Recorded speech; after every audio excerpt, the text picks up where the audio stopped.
W 1881 roku otwarto regularną linię kolejową między Rovereto a Veroną.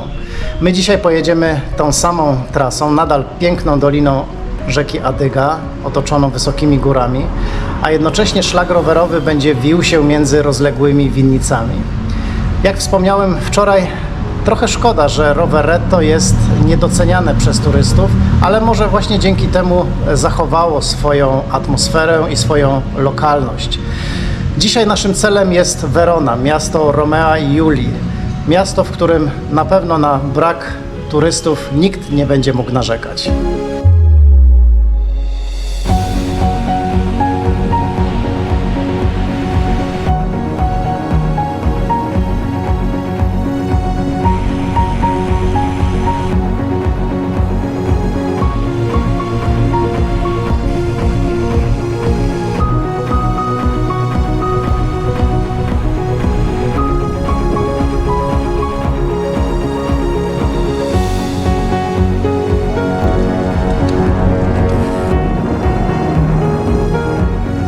Gdyby naszym celem było słynne jezioro Garda, to w tym miejscu, nieco ponad 4 km od Rovereto, musielibyśmy skręcić w prawo. Do jeziora jest stąd bardzo blisko, niecałe 14 km. Natomiast my pojedziemy doliną równoległą do jeziora Garda. W zasadzie cały dzień pojedziemy wzdłuż jeziora, jednak będzie dla nas niedostępne, oddzielone wysokim pasmem gór.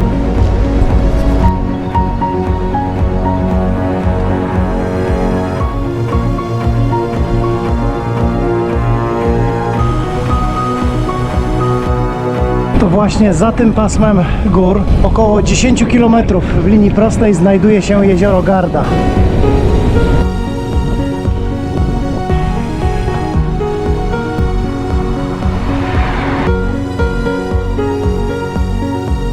Jadąc z Rovereto w stronę Avio, a potem dalej do Verony, przemierzamy obszar winiarski, jeden z najstarszych i najbardziej cenionych w całych Włoszech. Tutejsze winnice mają często charakter rodzinny, przekazywane są z pokolenia w pokolenie, a niektóre szczepy rosną tutaj od kilkuset lat. W tej okolicy króluje zwłaszcza Teroldego, stary lokalny szczep nazywany czasem księciem winorośli Trydentu. Co ciekawe, badania genetyczne wykazały, że Teroldego jest bardzo blisko spokrewnione z francuskim Syrah.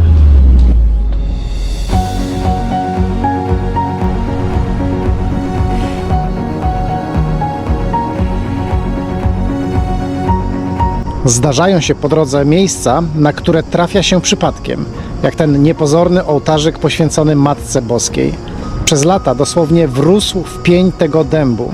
Wygląda, jakby drzewo objęło go swoimi ramionami, chroniło i przyswajało jako część siebie. Nie wiadomo, kto i kiedy go tam umieścił, ale musiało to być dość dawno, ponieważ dąb rośnie wolno. W każdym razie miejscowi pamiętają o tym miejscu do dziś.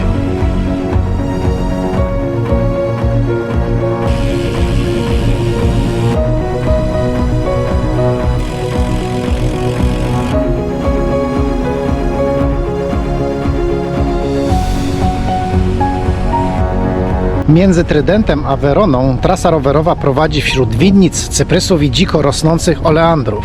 To odcinek spokojny, pięknie poprowadzony, z otwartym krajobrazem. W naszej ocenie to jeden z najpiękniejszych fragmentów całej sieci tras rowerowych, jakimi do tej pory jechaliśmy. Oczywiście to nasze subiektywne zdanie, ale właśnie dlatego tak chętnie tutaj wracamy.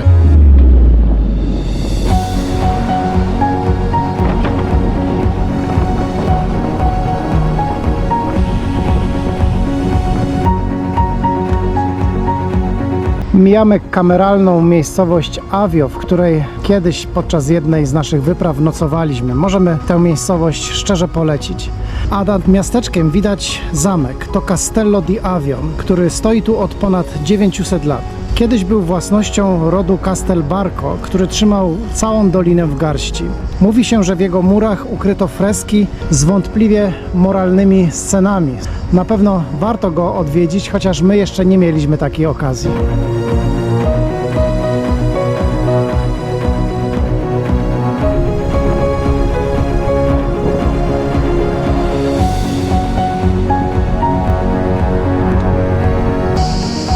Nie wiem, czy to będzie słychać na nagraniu, ale czasami towarzyszy nam oszałamiający dźwięk cyka.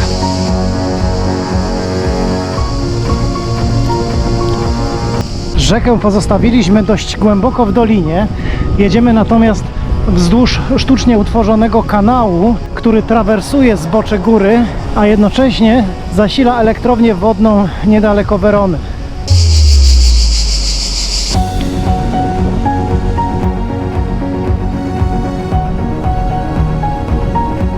W tej części Doliny Adygi znajduje się też terytorium szczepu Marzemino, kolejnej odmiany, z której mieszkańcy regionu są bardzo dumni.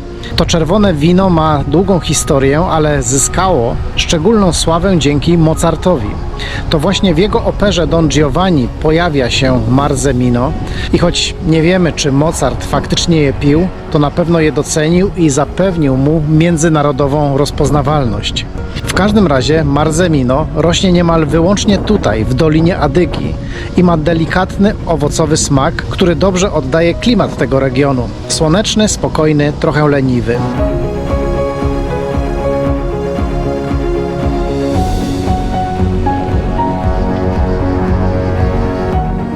W tym miejscu, około 30 km przed metą dzisiejszego odcinka, czeka nas najdłuższy i najbardziej stromy podjazd. Na szczęście rozpoczynamy go w lesie i jest tutaj przyjemny cień.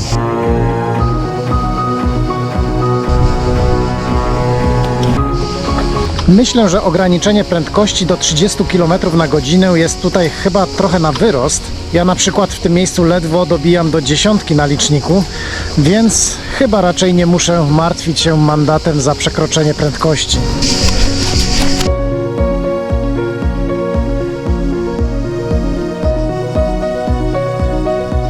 Na szczęście, jak to bywa z większością podjazdów, następuje po nich zjazd. I w tym momencie to ograniczenie do 30 km na godzinę wydaje się jak najbardziej zasadne.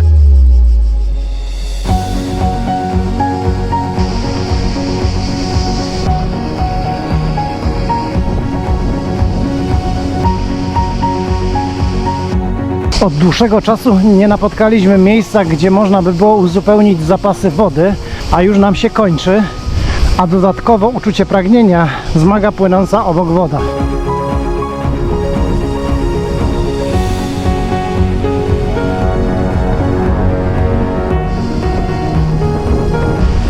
Droga rowerowa tutaj wciąż trzyma najwyższy poziom. Świetna nawierzchnia, efektowne i bardzo praktyczne drewniane mostki. Wszystko naprawdę super. I gdyby nie narastające pragnienie, można by tutaj jechać z czystą przyjemnością, nie myśląc o niczym innym.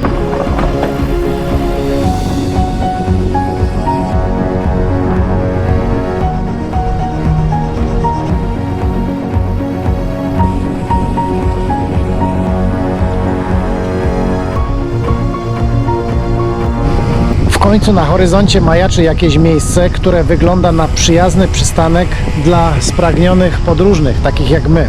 Mamy nadzieję, że tam uda nam się uzupełnić wodę i trochę odsapnąć, ponieważ i pragnienie, i mocno palące słońce dają nam się już mocno we znaki.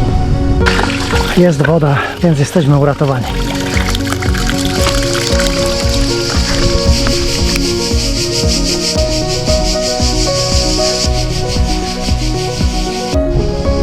Po uzupełnieniu zapasów wody i dłuższej niż planowaliśmy przerwie, ponieważ okazało się, że byliśmy bardziej zmęczeni niż nam się wydawało, ruszamy dalej.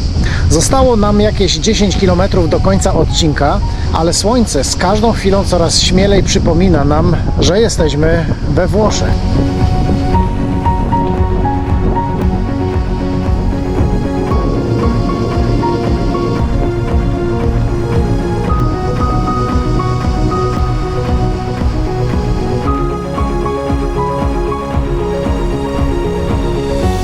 Zatrzymujemy się przy cmentarzu w Bussolengo. Zwykle na cmentarze spoglądamy tylko z zewnątrz, ale tutaj postanowiliśmy się zatrzymać, ponieważ czytaliśmy, że w krypcie kościoła San Rocco znajduje się podobno jedyny w Europie cmentarz artystów cyrkowych. Jesteśmy bardzo ciekawi tego miejsca. Sam cmentarz robi na nas spore wrażenie, zwłaszcza wysokie kolumbaria, gdzie zmarli chowani są zarówno w tradycyjny sposób, jak i w urnach. Wygląda to nieco inaczej niż cmentarze, do których jesteśmy przyzwyczajeni w Polsce.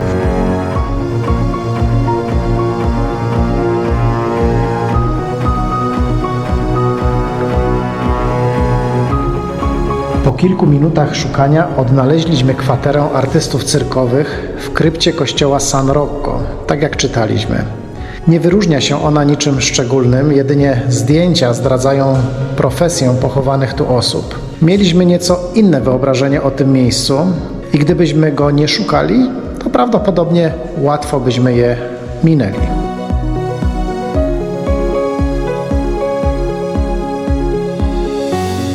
Na ścianie kwatery, gdzie pochowana została nestorka znanej we Włoszech rodziny cyrkowej Karoli, widnieje poruszający napis, który brzmi: moje dzieci, dołączcie do mnie jak najpóźniej, ponieważ i tak będziemy znów razem na zawsze. Innymi słowy, nie śpieszcie się, żyjcie jak najdłużej, bo wieczność i tak nas połączy. Po krótkiej przerwie poświęconej na odwiedzenie cmentarza w Bussolengo ruszamy dalej. Do celu zostało nam już tylko 12 km.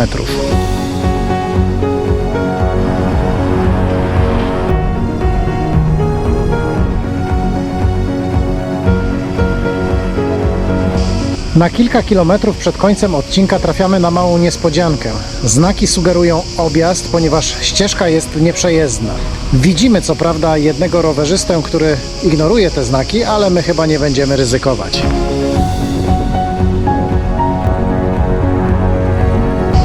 I w ten mało komfortowy i nieefektowny sposób, lawirując między autami na ruchliwej jezdni, wjeżdżamy do Werony. Może to nie jest najbardziej elegancki wjazd, ale cóż, bywa i tak. Niestety, co za niespodzianka, oznakowanie nagle gdzieś zniknęło. Zaczynamy więc małą improwizację, wspierając się wszelkimi mapami i nawigacjami, jakie mamy pod ręką. Jesteśmy gdzieś w Weronie, choć na razie otaczają nas raczej przedmieścia, pojedyncze domy i trochę nieużytków.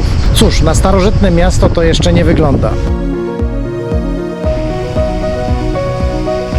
Po kilku kilometrach błądzenia w końcu udało nam się wrócić na właściwą trasę i do mety zostało nam jeszcze 5 kilometrów, więc jesteśmy na dobrej drodze.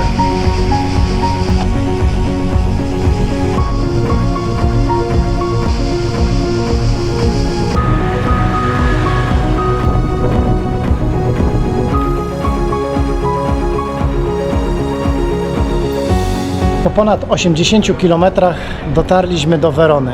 Jesteśmy zmęczeni szczególnie piekącym słońcem, a także tymi niespodziankami, które czekały nas na końcu etapu. Werona kończy górską część Via Claudia Augusta. Jutro wjedziemy na słynną Emilia Romagna. Będzie już płasko, ale w zamian słońca nie powinno zabraknąć. A dzisiaj może jeszcze zdążymy odwiedzić Romea i Julię.